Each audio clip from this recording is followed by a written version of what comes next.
Жантақ бұршақ тұқымдасының туысы.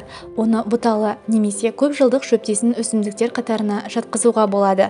Сабағының төменгі жағындағы тікендері қысқа әрі мықты, жоғарғы тікендері жіңішке шөп тәрізді, ұштары жоғары қараған. Оның жапырақтары сопақша, шеттері бүтін, сабақтары мен тікендерінің түп жағына орналасқан. Гүлдері қызыл түсті, гүл сабақтары ұзын, гүл тостағаншасы қоңырау сияқты әрі тістері бар болып келеді. Жантақтың жапырақ топтамаларының кішкентай және түкті болуы ыстыққа төзімділігін арттырады. Жантақтың тамыр жүйесі кіндік тамыры болғандықтан, оның тамырлары өте тереңдеп кетеді. Жантақ тамырының ұзындығы 25-30 метрге дейін жетеді. Жантақ тамыр арқылы көбейіп отыратын көп жылдық өсімдікке жатады. Жантақтың кейбір жапырақтары түрін өзгертіп, тікенге айналады. Жантақ өсімдігі тамыз айында гүлдейді. Қыркүйек, қазан айларында масақ түсіп, дән байлайды. Оның дәні құрғақ, қоңырқай түсті, бұршақ тәрізді, дәмі қышқылтым болады.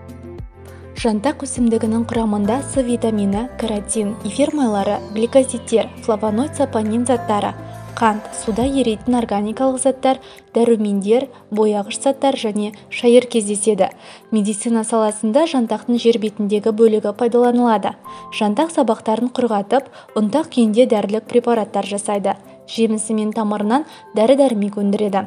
Жантақтың іш жүргізетін, несеп айдайтын, тер шығаратын, өт жүргізетін және қабынуға қарсы әсер ететін қасиеттері бар. Жантақ өсімдігінің жапырақтары мен бұтақтарынан жасалған тұнбаны жөтел басатын дәрі ретінде және бүйрекке, қуыққа тас байланғанда пайдаланады. Жантақтың тамырынан жасалған дәрілер геморрой түйіндерін және сыртындағы жарақаттарды емдеу үшін де қолданылады.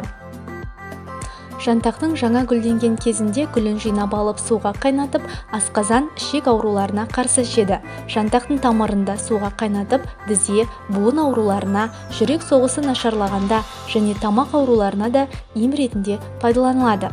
20 грамм тамыр үгітіндісін 300 грамм қайнап тұрған суға салып, жабық ыдыста 30 минут бұқтырып, сүзіп, ас алдында әр жолы 3 ас қасықтан күніне 3 рет қабылдайды. Мұны бүйректе тас құм байланса, жүрек қызметінің нашарлауынан денеге ісік шықса, ас алдында 1 ас қасықтан ішеді, күніне 3 рет. Жантақтан қайнатпа жасайды. Ангина, экземаларды, әйел адамдарының спецификалық ауруларына қарсы, асқазан язвасына қолданылады. Жантақтың суыққа қарсы, ыстық түсіретін, жөтелді басатын, жараның аузын жиыратын, зәр айдайтын, іш қатуын болдырмайтын қасиеттері де бар. Жантақ өсімдігінің қолданылу жолын описание бөлімінде толық жазып қалдырамын. Менің видеом сіз үшін пайдалы әрі қызықты болса, лайк басып, тіркеле кетіңіз.